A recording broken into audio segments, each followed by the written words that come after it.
Dave here again at Blue Bears Games. Another $20 budget deck video coming your way.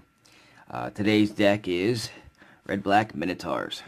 Seems like I've been doing nothing but fairy tale creatures lately. I wonder why that is. It couldn't be because of Throne of Eldraine, could it? Let's go ahead and take a look at what we got here. Alright, so this deck was actually built a little while ago. I never actually brought it to the con. I don't remember why I didn't. I think I either forgot to put it in the box or I left it by accident. I can't remember, but this one was built a little bit longer ago than the rest of the decks that I've done. So I actually don't remember everything in the deck, and I didn't preview it too much before I went on to do the video. So bear with me. I may make changes to this deck by the time the con comes, but we'll go ahead and see. I will remember the reason why I put this deck together as we go. So it's red-black. However, it is mostly red with a splash of black, and the reason for that is because the lords of the Minotaur world are red-black instead of just red. So they did make new Minotaurs recently. Again, I haven't updated this deck in a little bit, so we'll go ahead and see what we got. So start off with Death Bellow Raider. This is your lowest casting cost creature. It attacks each turn if able. The reason for the black was also because this guy regenerates, and he's a 2 to cast 2/3, so it's not too bad. That's kind of underpowered now as terms of the power creep has gone, but he at least regenerates. Alright, the next card is Crag My Butcher, 3 to cast 2/3. Inspired. When he becomes inspired or untapped, he gets +2/+0. So if you're attacking with him all the time, he essentially is a 4/3. So, except for the first time he attacks. So he's essentially a 4/3 for 3. When I made this deck, there weren't as many Minotaurs, so I had to fill some space in with some cards that made sense. So this one is the 4 to cast 3/3. It's a vanilla creature, so nothing too good there. Pay attention. I said this in the Centaurs video. If you have watched that one, pay attention to the casting costs again. This is where this card, the reason why I chose this card for is because it's 2 red and 2 of any, and it's also a 4/3, so it had double benefit. And I'll explain that in a second. I explained it in the Centaurs video again, why the actual mana cost makes a big difference on some of these cards. So I put 2 of those in there. Goro Horn Minotaurs is a 4 to cast 3/3 that has Bloodthirst too. And Bloodthirst is basically if you deal damage to an opponent before he comes into play, he gets, for him, the Bloodthirst is 2, he gets 2+1/+1 counters. So essentially he could be a 4 to cast 5/5. Now, for those of you who are older players know, Shazam the Gym was a 4 to cast 5/5, and the card's worth what? Couple $100, couple $1,000. So, you know, and there has to be a reason. So a 4 to cast, possibly 5/5, it's pretty good value for your dollar there. So I got 2 of those in here. Now, I said earlier, remember the casting costs. Casting costs matter in this deck because of this. Fanatic of Mogus is actually the inspiration for this deck for the most part. 4 to cast 4/2. When he enters the battlefield, it deals damage to each opponent. Now remember, if you're playing for some reason 60-card multiplayer Magic, which nobody does anymore, you can use this guy in Commander as well for that reason. He deals damage equal to your devotion to red to each opponent. Okay? So if you've got 5 out on the board, 5 red, not even 5 creatures, just 5 casting costs that's red, he includes himself in that equation. He can deal 5 damage to each opponent.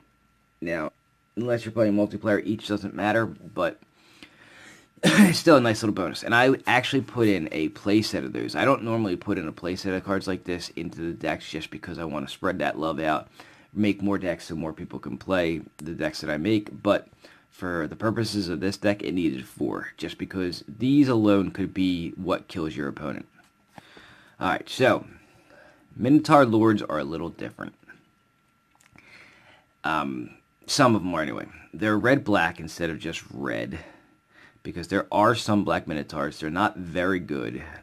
Recently they've made better ones, but they didn't start out good. But they have different abilities. Yes, I believe there is one that is an Anthem-style Lord, but this one's a little interesting. He's 3 to cast 2/3, and all Minotaur spells you cast cost colored black, red, less to cast. Not colorless, but the colored. So essentially, it turns all of your creatures into colorless only casting costs. Assuming that they're not double red or double black, if they're one black and one red. Even if it's just one red, you take that one red out, and it's a one red and two of any, it's just two of any. So I thought it was interesting. This is another reason why I went with the Fanatic of Mogus and Ragemonger was more the inspiration than anything. So, you go ahead and make all of your Minotaurs cheaper to cast. We got two of those. The other, I guess, lord for the Minotaurs is Crag My Warcaller. He is a 5 to cast 2/3. Seems to be a theme here with the 2/3s, actually. Now that I'm looking at it, most of them are 2/3s. It says, Minotaur creatures you control have haste. That's kind of important because the sooner you can attack, the better with this deck. And whenever a Minotaur you control attacks, it gets +2/+0. So, rather than being an Anthem, per se, they give them all +1/+1 static ability. It's whenever they attack, they get +2/+0, making their attacks just, mind-blowingly big. So, I went ahead and I put two of those in here as well. Oh, no, actually, I couldn't remember that. I put 4 of those in here. Interesting. Because, I know why. Because if you have the Ragemonger out, he literally just costs 3 to cast. So, that's why. Alright. In keeping with the Minotaur theme. Wow, Centaurs, Minotaurs. It's like we went to Throne of Eldraine, but we had made our own version of it.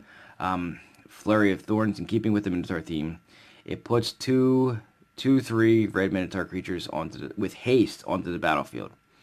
So, it's a little hokey, but it said Minotaur on it, and it created more, so I put it in there. I got 2 of those.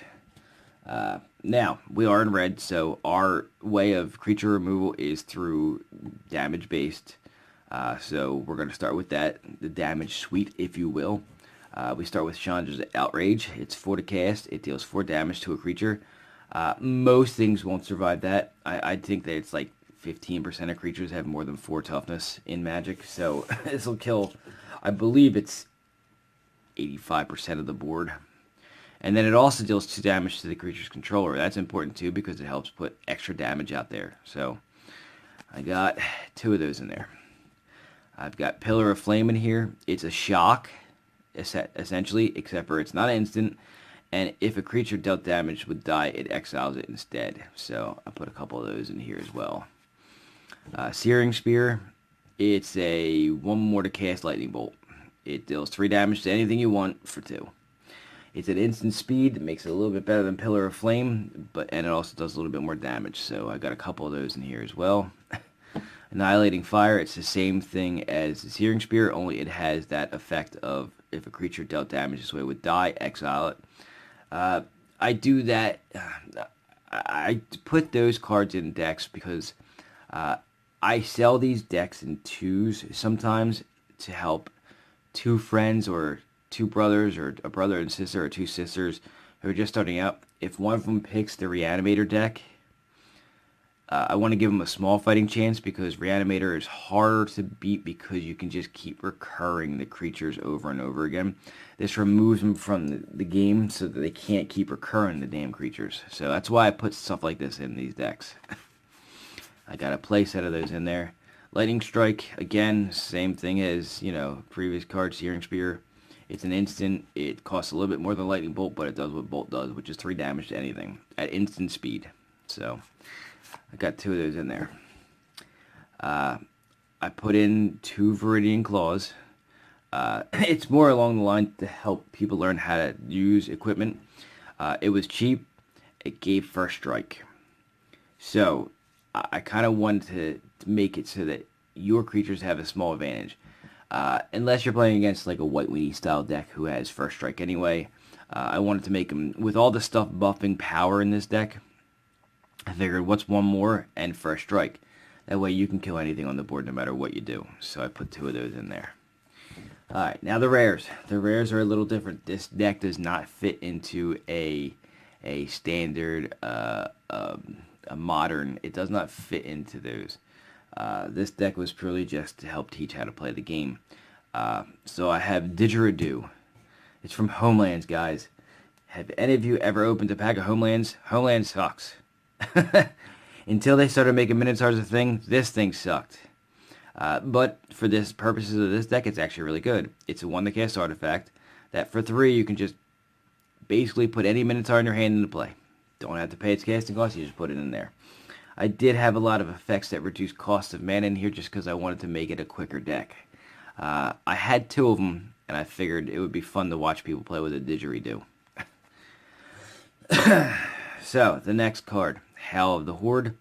It's a 3-cast sorcery. It says when you cast your next instant or sorcery spell this turn, copy it. And you may choose new targets for the copy. It has rate. If you attack with a creature this turn, when you cast your next instant or sorcery spell, copy that spell an additional time. And you may choose new targets for that copy. So, Searing Spear. Let's use that example. You cast it. You do 3 damage or something, but you cast Howl of the Horde and you had not attacked, you get a second copy. Had you attacked, you get 2 additional copies. So now you've got 9 damage sitting out there that can be put on either creatures, players, planeswalkers, you name it. So Howl from the Horde. And the special card that I put in the deck was Dictate of the Twin Gods in foil. Imagine if you Howl of the Horde with this in play, you hit Searing Spear, you've now got 9 damage out there that gets doubled. So you have 18 damage. You essentially can almost win the game based on that alone. So that's in there. Now, I said that this is a black-red deck, but the black is a splash. So this deck is a little different. It's not equal like mountains and swamps like other 2-color decks I make. This one's actually mostly swamps. Or, I'm sorry, mostly mountains with 2 swamps, so that you have a little bit of help getting that out there. Now, this is where the faux fetches come in really important on this one. If you get your faux fetch, you go get a swamp. You do not get a mountain with this deck. You need the black to make the rest of the deck work, but there's not enough in there to warrant putting more than the 2 swamps in. That's where the 4 or the place at Rakdos Guildgate come in. That gives you 6 sources of black, but remember, if you hit an Evolving Wilds, you always get a swamp. Okay? So, that is my Tribal Minotaurs $20 budget deck.